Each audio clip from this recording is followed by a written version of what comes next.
Hi dear students, ഇന്ന് നമ്മൾ പഠിക്കാൻ പോകുന്നത് അക്കൗണ്ടൻസിയിൽ നമ്മൾ ഉറപ്പായിട്ടും പഠിച്ചു വെക്കേണ്ട 10 ഇമ്പോർട്ടൻ്റ് ജേണൽ എൻട്രീസ് എന്തൊക്കെയാണെന്നുള്ളതാണ്. അപ്പോൾ തീർച്ചയായിട്ടും നിങ്ങൾക്ക് എക്സാമിന് ഈ രീതിയിൽ ഇതിൽ നിന്നുള്ള ജേണൽ എൻട്രീസ് എഴുതാൻ വേണ്ടി ക്വസ്റ്റ്യൻസ് വരും. അപ്പോൾ അത് +1 ആയിക്കോട്ടെ, നിങ്ങൾക്ക് ഡിഗ്രി പഠിക്കുന്ന കുട്ടികളായിക്കോട്ടെ, നിങ്ങൾ അക്കൗണ്ടൻസി പഠിക്കുന്നുണ്ടെങ്കിൽ തീർച്ചയായിട്ടും നിങ്ങൾ മനസ്സിലാക്കിയിരിക്കേണ്ട ജേണൽ എൻട്രീസ് ആണിവ. അപ്പോൾ ഇതിൽ ജേണൽ എൻട്രീസ് വളരെ എളുപ്പത്തിൽ നമുക്ക് എങ്ങനെ ജേണൽ എൻട്രീസ് എഴുതാമെന്നുള്ളത് ഏറ്റവും സിമ്പിളായിട്ട് നിങ്ങൾക്ക് പറഞ്ഞു തരാൻ വേണ്ടി ശ്രമിക്കുന്നുണ്ട്. അപ്പോൾ ഈ ഒരു ജേണൽ എൻട്രീസ് നിങ്ങൾ പഠിച്ചു കഴിഞ്ഞാൽ നിങ്ങൾക്ക് കൂടുതൽ ജേണൽ എൻട്രീസ് പ്രാക്ടീസ് ചെയ്യുന്നതിന് വേണ്ടി ഒരു 4 ക്ലാസ്സുകളുടെ ലിങ്ക് ഞാൻ ഈ വീഡിയോ ഡിസ്ക്രിപ്ഷനിൽ കൊടുക്കുന്നുണ്ട്. +1 അക്കൗണ്ടൻസിയുടെ മറ്റ് ക്ലാസ്സുകളെല്ലാം +1 അക്കൗണ്ടൻസി എന്നുള്ള ഒരു പ്ലേലിസ്റ്റ് നിങ്ങൾക്ക് ലഭ്യമാണ്. അപ്പോൾ തന്നെ +1 ബിസിനസ് സ്റ്റഡീസിൻ്റെ ക്ലാസ്സുകളും നിങ്ങൾക്ക് ലഭ്യമാണ്. അപ്പോൾ ക്ലാസ്സുകൾക്ക് വേണ്ടി ആ പ്ലേലിസ്റ്റ് സന്ദർശിക്കുക. അപ്പോൾ വീഡിയോ നിങ്ങൾക്ക് ഇഷ്ടമായ തീർച്ചയായിട്ടും നിങ്ങളുടെ ഫ്രണ്ട്സിനായിട്ട് ഒന്ന് ഷെയർ ചെയ്ത് കൊടുക്കുക. മറക്കാതെ വീഡിയോ ലൈക്ക് ചെയ്യുമെന്ന് പ്രതീക്ഷിക്കുന്നു. അപ്പോൾ നമുക്ക് ക്ലാസ്സിലേക്ക് കിടക്കാം.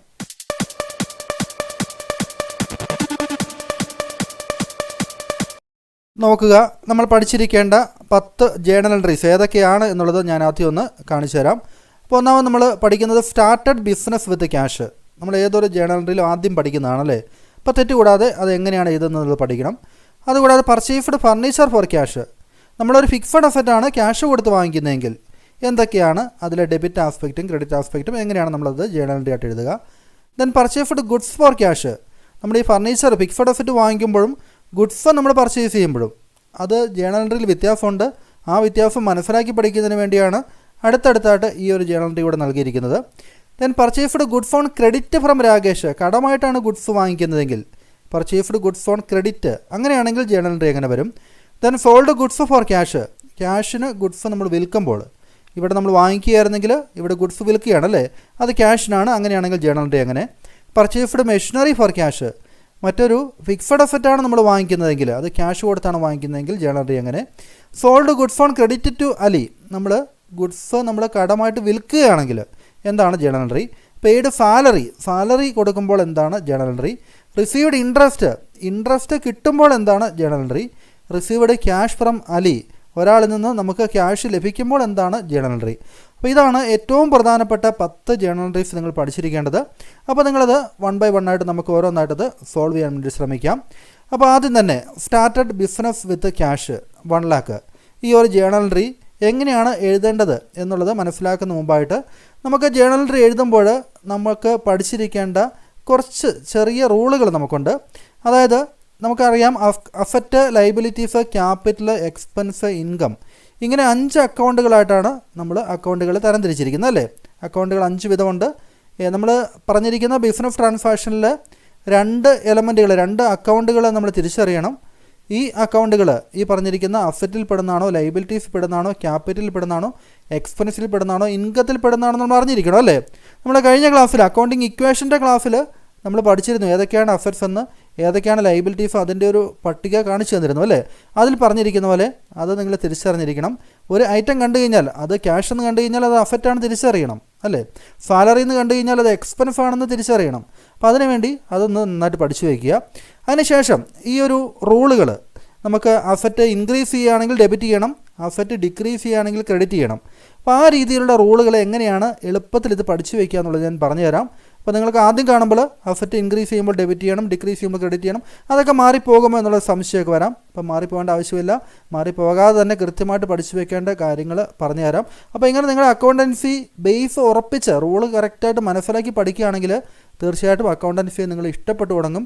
ഹയർ ക്ലാസ്സുകളിലേക്ക് പോകുമ്പോൾ അക്കൗണ്ടൻസിയുടെ കൂടുതൽ കോംപ്ലക്സ് ആയിട്ടുള്ള പ്രോബ്ലംസ് ഒക്കെ വരുമ്പോൾ നിങ്ങൾക്കത് ഈസി ആയിട്ട് ചെയ്യാൻ വേണ്ടി നിങ്ങളിപ്പോൾ മനസ്സിൽ ഉറപ്പിക്കുന്ന ഈ ഒരു ബേസ് നിങ്ങൾക്ക് ഹെൽപ്പ്ഫുൾ ആവുകയും ചെയ്യും. അപ്പോൾ അതുകൊണ്ട് ഒരിക്കലും നിങ്ങൾ ജസ്റ്റ് കാണാതെ പഠിച്ചിട്ട് പോകരുത്, മനസ്സിലാക്കി തന്നെ പഠിച്ചിട്ട് പോവുക. തീർച്ചയായിട്ടും നിങ്ങൾക്കത് ഫ്യൂച്ചറിൽ നിങ്ങൾക്കത് ഉപകാരപ്പെടുക തന്നെ ചെയ്യും. അപ്പോൾ നമുക്ക് നോക്കാം. ഇവിടെ അസറ്റ്സ് അത് ഇൻക്രീസ് ചെയ്യുമ്പോൾ ഡെബിറ്റ് ചെയ്യുക. അതായത് ബിസിനസ്സിൽ അസറ്റ് കൂടുമ്പോൾ നമ്മൾ ഡെബിറ്റ് ചെയ്യണം. ജേണൽ എൻട്രിയിൽ ഡെബിറ്റ് ചെയ്യുക, ക്രെഡിറ്റ് ചെയ്യുക എന്നുള്ളതുകൊണ്ട് ഞാൻ പറഞ്ഞുതരാം എന്താണെന്നുള്ളത്. അപ്പോൾ ഇവിടെ ആദ്യം മനസ്സിലാക്കുക, അസറ്റ് ഇൻക്രീസ് ചെയ്യുമ്പോൾ ഡെബിറ്റ് ചെയ്യുക, അസറ്റ് കുറയുകയാണെങ്കിൽ എന്ത് ചെയ്യണം, ഡിക്രീസ് ചെയ്യുമ്പോൾ അതിനെ ക്രെഡിറ്റ് ചെയ്യണം. ലയബിലിറ്റീസ് ആണെങ്കിൽ അത് ഡിക്രീസ് ചെയ്യുമ്പോഴാണ് ഡെബിറ്റ് ചെയ്യുന്നത്, ഇൻക്രീസ് ചെയ്യുമ്പോൾ അത് കൂടുമ്പോഴാണ് നമ്മൾ ക്രെഡിറ്റ് ചെയ്യുന്നത് ലയബിലിറ്റി ആകുമ്പോൾ. ക്യാപിറ്റൽ ആകുമ്പോൾ ലയബിലിറ്റിയുടെ അതേ റൂളാണ്, ഡിക്രീസ് ചെയ്യുമ്പോൾ ഡെബിറ്റ് ചെയ്യുകയും ഇൻക്രീസ് ചെയ്യുമ്പോൾ ക്രെഡിറ്റ് ചെയ്യുകയും ചെയ്യണം. എക്സ്പെൻസ് ആണെങ്കിൽ അത് അസറ്റിൻ്റെ റൂളാണ്, ഇൻക്രീസ് ചെയ്യുമ്പോൾ ഡെബിറ്റ് ചെയ്യണം, ഡിക്രീസ് ചെയ്യുമ്പോൾ ക്രെഡിറ്റ് ചെയ്യണം അല്ലേ. ഇൻകം ആണെങ്കിൽ അത് ക്യാപിറ്റലിൻ്റെ ലയബിലിറ്റിയുടെ റോൾ തന്നെയാണ്, അങ്ങനെ ഓർത്തിരിക്കുകയാണെങ്കിൽ എളുപ്പമുണ്ട്. ഡിക്രീസ് ചെയ്യുമ്പോൾ ഡെബിറ്റ് ചെയ്യണം, ഇൻക്രീസ് ചെയ്യുമ്പോൾ ക്രെഡിറ്റ് ചെയ്യണം അല്ലേ. അപ്പോൾ ഇതിൽ നോക്കുക, ഇതിൽ നമുക്ക് ഏറ്റവും കൂടുതൽ വന്നിരിക്കുന്നത്, അതായത് ഇവിടെ ലയബിലിറ്റീസിനും ക്യാപിറ്റലിനും ഇൻകത്തിനും ഓരോ റൂളുകളാണ് വന്നിരിക്കുന്നത് അല്ലേ.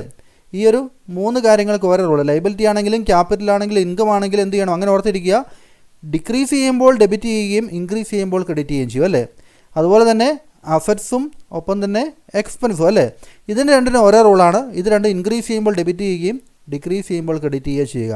അപ്പോൾ അങ്ങനെ 3ഉം 2ഉമായിട്ട് നിങ്ങൾ തരംതിരിച്ച് പഠിച്ച് വയ്ക്കുകയാണെങ്കിൽ നിങ്ങൾക്ക് ഓർക്കാൻ എളുപ്പമുണ്ട്. അപ്പോൾ ഇത്രയും കാര്യങ്ങൾ മനസ്സിലായി കഴിഞ്ഞാൽ ഇനി നമ്മൾ ചെയ്യേണ്ടത് ജേണൽ എൻട്രിയുടെ ഫോർമാറ്റ് വരയ്ക്കുക എന്നുള്ളതാണ്. ജേണൽ എൻട്രിയുടെ ഫോർമാറ്റ് നമുക്കറിയാം. ജേണൽ എൻട്രിയുടെ ഫോർമാറ്റിൽ ഡേറ്റ്, പർട്ടിക്കുലൈഫ് അല്പം വലിയ കോളമായിരിക്കണം. അപ്പോൾ LF എന്ന് പറഞ്ഞൊരു ചെറിയ എമൗണ്ട് ലെഡ്ജർ ഫോളിയോ കോളമാണ്. അവിടെ നമ്മളിപ്പോൾ സാധാരണ പ്രത്യേകിച്ച് ഒന്നും എഴുതാറില്ല. എമൗണ്ട് ഡെപ്റ്റർ, എമൗണ്ട് ക്രെഡിറ്റർ, ഒരു ഡെബിറ്റ് എമൗണ്ട് കോളും ഒരു ക്രെഡിറ്റ് എമൗണ്ട് കോളും അല്ലേ. അപ്പോൾ നമുക്ക് ആദ്യത്തെ ട്രാൻസാക്ഷൻ എടുക്കുകയാണ്. Started business with cash. അതായത് ഒരു ബിസിനസ് 1 lakh rupees കൊണ്ടുവന്ന് സ്റ്റാർട്ട് ചെയ്തു എന്നുള്ളതാണ്. നമുക്കറിയാം ബിസിനസ്സിലേക്ക് ആദ്യം ക്യാഷ് കൊണ്ടുവരുമ്പോൾ ബിസിനസ് സ്റ്റാർട്ട് ചെയ്യാൻ വേണ്ടി ഉപയോഗിക്കുന്ന എമൗണ്ട് എന്ന് പറയുന്നത് ക്യാപിറ്റലാണ് അല്ലേ. അപ്പോൾ ഇവിടെ നമ്മൾ പഠിച്ചിരിക്കേണ്ടത് ക്യാപിറ്റൽ എന്നുള്ള ഒരു ഐറ്റമാണ് ബിസിനസ് സ്റ്റാർട്ട് ചെയ്യുമ്പോൾ നമ്മൾ എടുക്കേണ്ട അക്കൗണ്ട് എന്നുള്ളത് അറിഞ്ഞിരിക്കണം. ഒപ്പം തന്നെ ക്യാപിറ്റലായിട്ട് നമ്മൾ കൊണ്ടുവരുന്നത് ക്യാഷ് ആണല്ലേ. ക്യാഷ് എന്ന് വെച്ച് കഴിഞ്ഞാൽ അതെന്താണ്, അതൊരു അസറ്റാണ് അല്ലേ. അപ്പോൾ നമ്മളിവിടെ ക്യാഷ് എന്ന് പറയുന്ന അസറ്റും പിന്നീട് ക്യാപിറ്റലും, അതാണ് ഈ ഒരു ട്രാൻസാക്ഷനിൽ അടങ്ങിയിരിക്കുന്ന 2 അക്കൗണ്ടുകൾ, 2 എലമെൻറ്റുകൾ എന്നുള്ളത് നമ്മൾ ഐഡൻറ്റിഫൈ ചെയ്ത് മനസ്സിലാക്കി. ഇനി നമുക്ക് മനസ്സിലാക്കണം, ക്യാഷ് ബിസിനസ്സിലേക്ക് വരുമ്പോൾ, ക്യാഷ് എന്ന് പറയുന്ന അസറ്റ് ബിസിനസ്സിലേക്ക് വരുമ്പോൾ അസറ്റ് ഇൻക്രീസ് ചെയ്യുകയാണോ ഡിക്രീസ് ചെയ്യുകയാണോ, അതായത് അസറ്റ് കൂടുകയാണോ കുറയുകയാണോ. ഇവിടെ ക്യാഷ് കൂടുകയാണ് അല്ലേ, ബിസിനസ്സിലേക്ക് ക്യാഷ് കൊണ്ടുവരുവാണ് ക്യാപിറ്റലായിട്ടല്ലേ. അപ്പോൾ ക്യാഷ് ഇൻക്രീസ് ചെയ്യുന്നു. അപ്പോൾ ക്യാഷിന് എന്ത് ചെയ്യണം, നമ്മൾ ഡെബിറ്റ് ചെയ്യണം അല്ലേ. അപ്പോൾ അതുകൊണ്ടാണ് നമ്മൾ ജേണൽ എൻട്രിയിൽ ക്യാഷ് അക്കൗണ്ട് ഡെറ്റർ എന്ന് എഴുതുന്നത്. ക്യാഷിനെ ഇവിടെ ക്യാഷ് ഇൻക്രീസ് ചെയ്യുമ്പോൾ ഡെബിറ്റ് ചെയ്യുക എന്നുള്ള റൂൾ വെച്ചുകൊണ്ടാണ് നമ്മൾ ക്യാഷ് അക്കൗണ്ട് ഡെറ്റർ എന്ന് എഴുതുക. എമൗണ്ട് നമ്മൾ 1 lakh ഈ ഒരു ഡെബിറ്റ് എമൗണ്ട് കോളത്തിൽ ആദ്യം എഴുതണം അല്ലേ. ഇനി നമ്മൾ ക്രെഡിറ്റ് ചെയ്യേണ്ട എന്തിനെയാണ്, ക്യാപിറ്റലിനെയാണ് അല്ലേ. അപ്പോൾ ക്യാപിറ്റൽ ഇവിടെ ബിസിനസ്സിലേക്ക് കൊണ്ടുവരുമ്പോൾ എന്ത് ചെയ്യാണ്, ക്യാപിറ്റൽ ബിസിനസ്സിലേക്ക് വരുമ്പോൾ ബിസിനസ്സിൽ ക്യാപിറ്റൽ കൂടുകയാണല്ലേ. ബിസിനസ്സിൽ ക്യാപിറ്റൽ കൂടുന്നത് കൊണ്ട്, ഇൻക്രീസ് ചെയ്യുന്നത് കൊണ്ട് നമ്മൾ എന്ത് ചെയ്യണം, ഇതിനെ ക്രെഡിറ്റ് ചെയ്യണം അല്ലേ. അപ്പോൾ ക്യാപിറ്റലിനെ ക്രെഡിറ്റ് ചെയ്യണം. Cash account debtor to capital 1 lakh അല്ലേ. അപ്പോൾ ഇത്രയേ ഉള്ളൂ. നമ്മൾ ബിസിനസ്സിൽ നമുക്കൊരു ട്രാൻസാക്ഷൻ നടന്നു കഴിഞ്ഞാൽ ആ ട്രാൻസാക്ഷനിൽ അടങ്ങിയിരിക്കുന്ന 2 അക്കൗണ്ടുകൾ തിരിച്ചറിയണം. ഇവിടെ ക്യാഷും ക്യാപിറ്റലുമാണ്. ക്യാഷ് എന്ന് പറഞ്ഞാൽ അസറ്റാണെന്ന് മനസ്സിലാക്കണം. അപ്പോൾ അസറ്റിന് ആപ്ലിക്കബിൾ ആയിട്ടുള്ള റൂൾ അപ്ലൈ ചെയ്യണം അല്ലേ. അസറ്റ് എന്ന് പറയുന്നത്, ഇവിടെ ക്യാഷ് എന്ന് പറയുന്ന അസറ്റ് ഇൻക്രീസ് ചെയ്യുന്നതുകൊണ്ട് നമ്മൾ ഡെബിറ്റ് ചെയ്തു. ക്യാപിറ്റൽ എന്ന് പറയുന്നത് നമ്മളിവിടെ ഇൻക്രീസ് ചെയ്യുന്നു, അതുകൊണ്ട് ക്യാപിറ്റൽ നമ്മൾ എന്ത് ചെയ്തു, ക്രെഡിറ്റ് ചെയ്തു അല്ലേ. അതിനുശേഷം നമ്മളൊരു നറേഷൻ കൂടി കാണിക്കുക. നറേഷൻ നിങ്ങൾക്ക് പ്രത്യേകിച്ച് എഴുതാനൊന്നുമില്ല, നമ്മൾ ഈ ട്രാൻസാക്ഷൻ എന്താണെന്ന് ജസ്റ്റ് എഴുതി വയ്ക്കുക മാത്രമാണ് അല്ലേ. സ്റ്റാർട്ടഡ് ബിസിനസ് വിത്ത് ക്യാഷ് എന്നോ അല്ലെങ്കിൽ സ്റ്റാർട്ടഡ് ബിസിനസ് എന്നോ അങ്ങനെ ജസ്റ്റ് ഒരു നറേഷൻ കാണിച്ചാൽ മതിയാകും. അപ്പോൾ ഇത് ക്ലിയർ ആയല്ലേ. അപ്പോൾ ഇത് സാധാരണ എക്സാമിനെല്ലാം ചോദിക്കാറുള്ള ഒരു ജേണൽ എൻട്രി തന്നെയാണ്. നമുക്ക് രണ്ടാമത്തെ ജേണൽ എൻട്രിയിലേക്ക് പോകാം. Purchased furniture for cash. നമ്മൾ ക്യാഷ് കൊടുത്ത് ഫർണിച്ചർ വാങ്ങിച്ചു എന്നാണ് പറഞ്ഞിരിക്കുന്നത്. അപ്പോൾ കുട്ടികൾ പലപ്പോഴും തെറ്റിക്കുന്നതാണ്. പർച്ചേസ്ഡ് എന്ന് കണ്ടു കഴിഞ്ഞാൽ അപ്പോൾ തന്നെ പർച്ചേസ് അക്കൗണ്ടിന് ഡെബിറ്റ് ചെയ്യും. അപ്പോൾ നമ്മൾ പർച്ചേസ്ഡ് എന്താണ് എന്നുള്ളത് നോക്കണം. പർച്ചേസ്ഡ് ഫർണിച്ചർ എന്ന് വെച്ച് കഴിഞ്ഞാൽ purchased furniture, purchased machinery, purchased building, അതെല്ലാം ഫിക്സഡ് അസറ്റാണ് അല്ലെങ്കിൽ അസറ്റാണ് അല്ലേ. അപ്പോൾ അതുകൊണ്ട് നമ്മൾ അസറ്റ്, ആ ഒരു പർട്ടിക്കുലർ അസറ്റിന് തന്നെ നമ്മൾ ഡെബിറ്റ് ചെയ്യണം. ഇവിടെ ഫർണിച്ചർ വാങ്ങിക്കുമ്പോൾ ഫർണിച്ചർ ഇൻക്രീസ് ചെയ്യല്ലേ, ഫർണിച്ചർ എന്ന് പറഞ്ഞാൽ അസറ്റ് ഇൻക്രീസ് ചെയ്യുന്നല്ലേ. അപ്പോൾ അതുകൊണ്ട് നമ്മൾ എന്ത് ചെയ്യണം, ഫർണിച്ചറിനെ ആയിരിക്കണം ഡെബിറ്റ് ചെയ്യേണ്ടത്. ഇനി ഫർണിച്ചർ വാങ്ങിക്കുന്നത് നമ്മൾ ക്യാഷ് കൊടുത്തല്ലേ. അപ്പോൾ പർച്ചേസ്ഡ് ഫർണിച്ചർ ഫോർ ക്യാഷ്, നമ്മൾ ഫർണിച്ചർ ഇങ്ങോട്ട് വാങ്ങിക്കുമ്പോൾ ക്യാഷ് അങ്ങോട്ട് കൊടുക്കുകയാണല്ലേ. അപ്പോൾ അതുകൊണ്ട് ക്യാഷ് എന്ന് പറയുന്ന അസറ്റിന് എന്ത് സംഭവിക്കുന്നു, ആ ക്യാഷ് എന്ന് പറയുന്ന അസറ്റ് ഡിക്രീസ് ചെയ്യുന്നു അഥവാ കുറയുന്നു അല്ലേ. അപ്പോൾ ക്യാഷ് അസറ്റ് ഡിക്രീസ് ചെയ്യുമ്പോൾ എന്ത് ചെയ്യണം, ക്രെഡിറ്റ് ചെയ്യണം അല്ലേ. അതുകൊണ്ട് നമുക്കിവിടെ ക്യാഷിനെ ക്രെഡിറ്റ് ചെയ്യുകയും നമുക്ക് ഈ അസറ്റ്, പർട്ടിക്കുലർ അസറ്റ് ഏതാണോ ആ അസറ്റിനെ ഡെബിറ്റ് ചെയ്യുകയും ചെയ്യണം കേട്ടോ. അത് പർച്ചേസിനെ ഡെബിറ്റ് ചെയ്യരുത്. പർച്ചേസിനെ ഡെബിറ്റ് ചെയ്യുന്നത് ഓർത്തിരിക്കുക, നമ്മൾ പർച്ചേസ്ഡ് ഗുഡ്സ് എന്ന് പറയുമ്പോൾ മാത്രമാണ് പർച്ചേസിനെ ഡെബിറ്റ് ചെയ്യേണ്ടത്. അതുകൂടാതെ പർച്ചേസ്ഡ് ബാക്കിയുള്ള എന്തും, നമുക്ക് ഫിക്സഡ് അസറ്റുകൾ, മെഷീനറി, ബിൽഡിങ്, ഫർണിച്ചർ എന്ത് വാങ്ങിച്ചാലും അതാത് അസറ്റിൻ്റെ പേരിൽ തന്നെ നമ്മൾ ഇതിനെ ഡെബിറ്റ് ചെയ്യണം. അപ്പോൾ ഇവിടെ നമ്മൾ എന്ത് ചെയ്യണം, ഫർണിച്ചർ അക്കൗണ്ട് ഡെറ്റർ അല്ലേ. ഫർണിച്ചർ അക്കൗണ്ട് ഡെറ്റർ എമൗണ്ട് എത്രയാണ്, 8,000 ആണ്. ടു ക്യാഷ്, ക്യാഷിനെയാണ് നമ്മൾ, ക്യാഷാണ് നമ്മുടെ കയ്യിൽ നിന്ന് പോകുന്നത് അല്ലേ. അപ്പോൾ ക്യാഷിനെ ക്രെഡിറ്റ് ചെയ്യുക, എമൗണ്ട് എഴുതുക അല്ലേ. അപ്പോൾ ഇതാണ് നമ്മൾ ചെയ്യേണ്ടത്. അതിനുശേഷം നമുക്ക് നറേഷൻ കാണിക്കുക, പർച്ചേസ്ഡ് ഫർണിച്ചർ എന്നുള്ള നറേഷനും കാണിക്കുക അല്ലേ. അപ്പോൾ ഇത്രയും കാര്യങ്ങൾ ഇവിടെ ഓർത്തിരിക്കുക. ഫർണിച്ചർ ഇവിടെ ഇൻക്രീസ് ചെയ്യുന്നതുകൊണ്ട് ഫർണിച്ചറിനെ ഡെബിറ്റ് ചെയ്യുന്നു. ബിസിനസ്സിലേക്ക് ഫർണിച്ചർ വാങ്ങിക്കുമ്പോൾ ഫർണിച്ചർ കൂടുന്നു അല്ലേ. ഫർണിച്ചർ എന്ന് പറഞ്ഞ അസറ്റ് ഇൻക്രീസ് ചെയ്യുന്നു, ഡെബിറ്റ് ചെയ്യുന്നു. നമ്മൾ ക്യാഷ് കൊടുക്കുന്നു, ക്യാഷ് എന്ന് പറഞ്ഞ അസറ്റ് ഡിക്രീസ് ചെയ്യുന്നതുകൊണ്ട് ക്യാഷിനെ ക്രെഡിറ്റ് ചെയ്യുന്നു അല്ലേ. അപ്പോൾ ഇവിടെയൊക്കെ നമുക്ക് റൂള് ഓർത്തിരിക്കാതെ തന്നെ ക്യാഷ് നമ്മുടെ കയ്യിൽ നിന്ന് പോകുമ്പോൾ എപ്പോഴും ക്രെഡിറ്റ് ആണ് എന്ന് നമുക്ക് ഓർത്തിരിക്കുക അല്ലേ. അങ്ങനെ ഓർത്തിരുന്ന് കഴിഞ്ഞാൽ എപ്പോഴൊക്കെ ക്യാഷ് കൊടുക്കുന്നോ അപ്പോഴൊക്കെ നമുക്ക് ക്യാഷിനെ ക്രെഡിറ്റ് ചെയ്യാൻ വേണ്ടി നമുക്ക് പെട്ടെന്ന് മനസ്സിലേക്ക് റൂള് പ്രത്യേകിച്ച് ഓർക്കാതെ തന്നെ നമ്മുടെ മനസ്സിലേക്ക് പിന്നീട് ഓട്ടോമാറ്റിക്കലി വന്നുകൊണ്ടിരിക്കും അല്ലേ. അപ്പോൾ ആ കാര്യം അങ്ങനെ തന്നെ പഠിച്ചു വയ്ക്കുക. ഇനി അടുത്ത ട്രാൻസാക്ഷൻ നമുക്ക് നോക്കാം. Purchased goods for cash. നമ്മൾ ക്യാഷ് കൊടുത്ത് ഗുഡ്സ് വാങ്ങിച്ചു. കുറച്ച് മുമ്പ് ഞാൻ പറഞ്ഞു ഗുഡ്സ് വാങ്ങിച്ചു എന്ന് പറഞ്ഞാൽ ഏത് അക്കൗണ്ടിന് ഡെബിറ്റ് ചെയ്യണം? പർച്ചേസ് അക്കൗണ്ടിന് ഡെബിറ്റ് ചെയ്യണം അല്ലേ. പർച്ചേസ് എന്ന് പറയുന്നതിന് നമുക്ക് ഒരു എക്സ്പെൻസ് ആയിട്ട് എടുക്കാം. എക്സ്പെൻസ് ഇൻക്രീസ് ചെയ്യുന്നു അല്ലേ, എക്സ്പെൻസ് കൂടുന്നു, അപ്പോൾ അതിനെ ഡെബിറ്റ് ചെയ്യുന്നു. അപ്പോൾ പർച്ചേസ് എന്ന് പറയുന്ന ഒരു എക്സ്പെൻസ് ആയിട്ട് നമ്മൾ അതിനെ എടുക്കുക. പർച്ചേസ് അക്കൗണ്ട് ഡെറ്റർ, ഇപ്പോൾ ഗുഡ്സ് എന്ന പോലെ അല്ല അക്കൗണ്ട് എഴുതുന്നത് എന്നുള്ളത് ഓർത്തിരിക്കണം. പർച്ചേസ്ഡ് ഗുഡ്സ് എന്ന് പറഞ്ഞാൽ പർച്ചേസ് അക്കൗണ്ടാണ് നമ്മൾ ഓപ്പൺ ചെയ്യുന്നത്. പർച്ചേസ് അക്കൗണ്ട് ഡെറ്റർ ക്യാഷ് കയ്യിൽ നിന്ന് പോവുകയാണല്ലേ.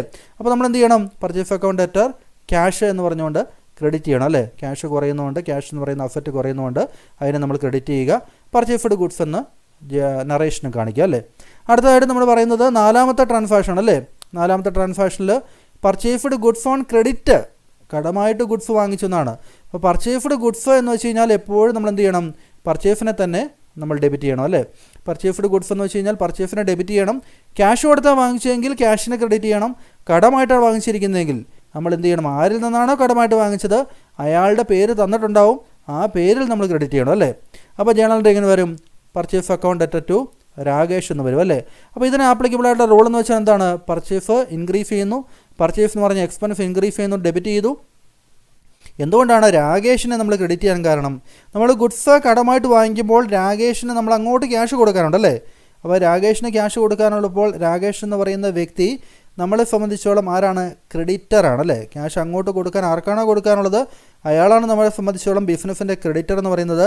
ക്രെഡിറ്റർ ഒരു ലൈബിലിറ്റിയാണ് അല്ലേ, നമുക്ക് ഒരു ബാധ്യതയാണല്ലേ, അയാൾക്ക് ഇനി ക്യാഷ് കൊടുക്കാനുണ്ട്. അപ്പോൾ ലൈബിലിറ്റിക്ക് ആപ്ലിക്കബിൾ ആയിട്ടുള്ള റൂൾ എഴുതണം. ഇവിടെ ലൈബിലിറ്റി സംബന്ധിച്ച് എന്താണ്? ലൈബിലിറ്റി കുറയുമ്പോൾ ഡെബിറ്റ് ചെയ്യും, ലൈബിലിറ്റി കൂടുമ്പോൾ ക്രെഡിറ്റ് ചെയ്യും അല്ലേ. നമ്മളിവിടെ രാകേഷിനെ ക്രെഡിറ്റ് ചെയ്തിരിക്കുകയാണ്. രാകേഷ് എന്ന് പറയുന്നത് ഒരു ലൈബിലിറ്റി ഇവിടെ കൂടിയിരിക്കുകയാണ് അല്ലേ. കാരണം നമ്മൾ എത്രമാത്രം ഗുഡ്സ് കടമായിട്ട് വാങ്ങിക്കുന്നോ അതിനനുസരിച്ച് നമ്മുടെ ലൈബിലിറ്റിയും കൂടിക്കൊണ്ടിരിക്കും. രാകേഷിൽ നിന്ന് നമ്മൾ 7000 കടമായിട്ട് വാങ്ങിച്ചു, 7000 ആയി.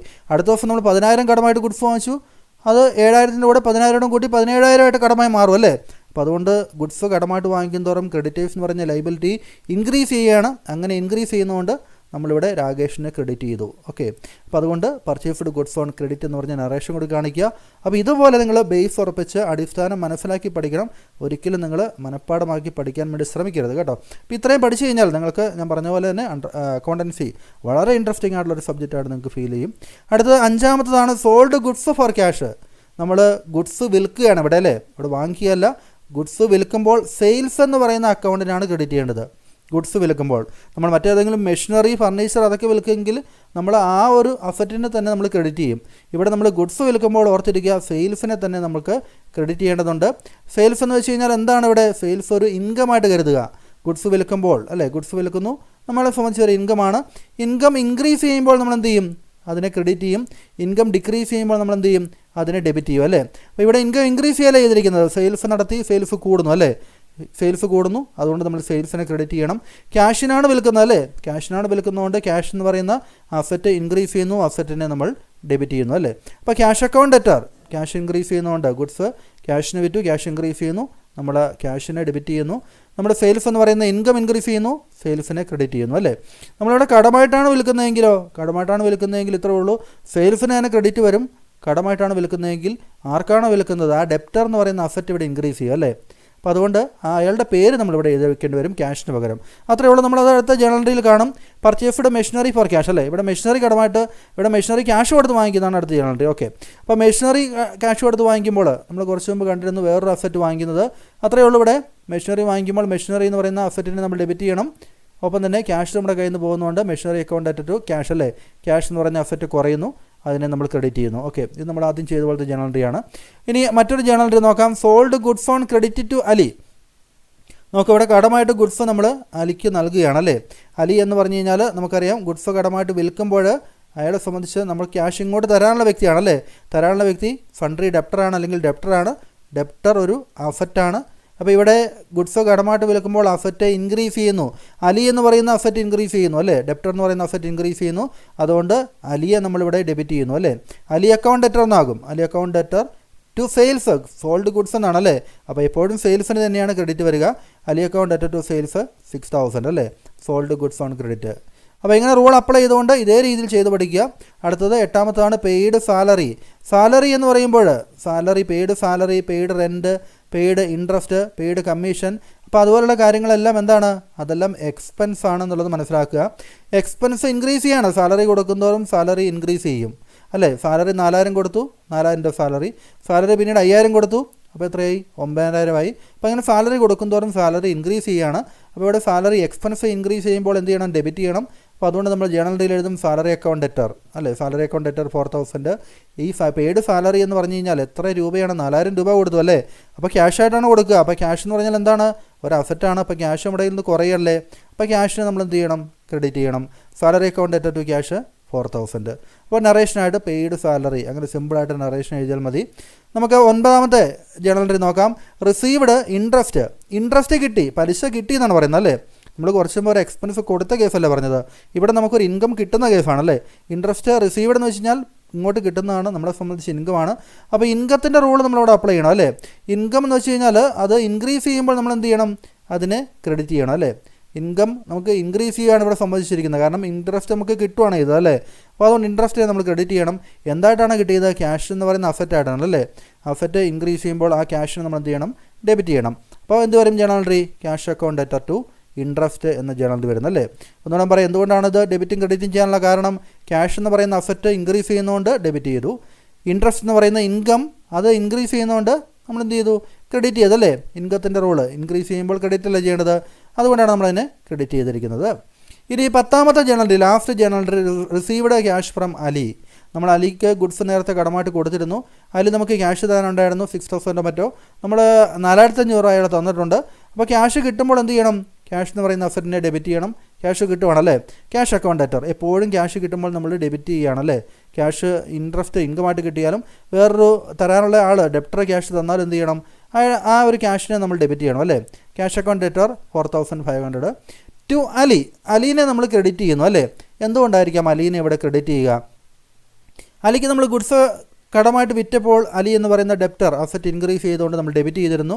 ഇവിടെ അലി നമുക്ക് തരാനുള്ള ക്യാഷ് തരുമ്പോൾ അലി എന്ന് പറയുന്ന ആ ഒരു അസറ്റ് കുറയുകയാണ് അല്ലേ, ആ ഒരു ഡെപ്റ്റർ കുറയുകയാണ്. നമുക്ക് തരാനുള്ള ക്യാഷ് അയാൾ തന്നില്ല 4500, അപ്പോൾ അത്രയും തുകയ്ക്ക് ആ ഒരു ഡെപ്റ്റർ ആ ഒരു അസറ്റ് കുറഞ്ഞു. അപ്പോൾ അസറ്റ് ഇവിടെ ഡിക്രീസ് ചെയ്യുന്നുണ്ട്, കുറയുന്നത് കൊണ്ടാണ് നമ്മളിവിടെ അലിയെ ക്രെഡിറ്റ് ചെയ്ത് വെച്ചിരിക്കുന്നത് അല്ലേ. ഇപ്പോൾ cash account debtor to Ali, received cash from Ali എന്ന് പറയുമ്പോൾ അലി എന്ന് പറയുന്ന അസറ്റ് ഡിക്രീസ് ചെയ്യുന്നു, കുറയുന്നു. ക്യാഷ് തരുന്നതുകൊണ്ട്, അയാൾ ഇങ്ങോട്ട് തരുന്നതുകൊണ്ട്, അപ്പോൾ അതുകൊണ്ട് നമ്മൾ അലിയെ ക്രെഡിറ്റ് ചെയ്യുന്നു അല്ലേ. Narration received cash from Ali.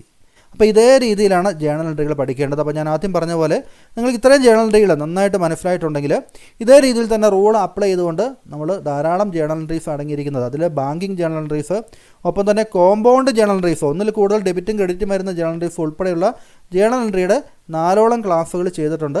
ആ 4 ക്ലാസ്സുകളുടെ ലിങ്ക് ഞാൻ ഈ ഒരു വീഡിയോയുടെ ഡിസ്ക്രിപ്ഷൻ നൽകുന്നതാണ്. അത് നിങ്ങൾക്ക് +1 അക്കൗണ്ടൻസി എന്ന് പറയുന്ന പ്ലേലിസ്റ്റ് നമ്മുടെ കംപ്ലീറ്റ് ക്ലാസ്സുകൾ ചെയ്തിട്ടുണ്ട്. എല്ലാ ക്ലാസ്സുകളും വളരെ വിശദമായിട്ട് സിമ്പിളായിട്ട് ചെയ്തു വെച്ചിട്ടുണ്ട്. ആ ക്ലാസ്സുകളെല്ലാം നിങ്ങൾക്ക് ആ പ്ലേലിസ്റ്റിലും കാണാൻ സാധിക്കും. അപ്പോൾ മറക്കാതെ ക്ലാസ് മനസ്സിലായിട്ടുണ്ടെങ്കിൽ വീഡിയോ ലൈക്ക് ചെയ്യുക, ഫ്രണ്ട്സിനായിട്ട് അവരുടെ ഗ്രൂപ്പുകളിലൊക്കെ ഒന്ന് ഷെയർ ചെയ്ത് കൊടുക്കുക. അപ്പോൾ മറ്റൊരു ക്ലാസ്സുമായി നമുക്ക് വീണ്ടും കാണാം. താങ്ക്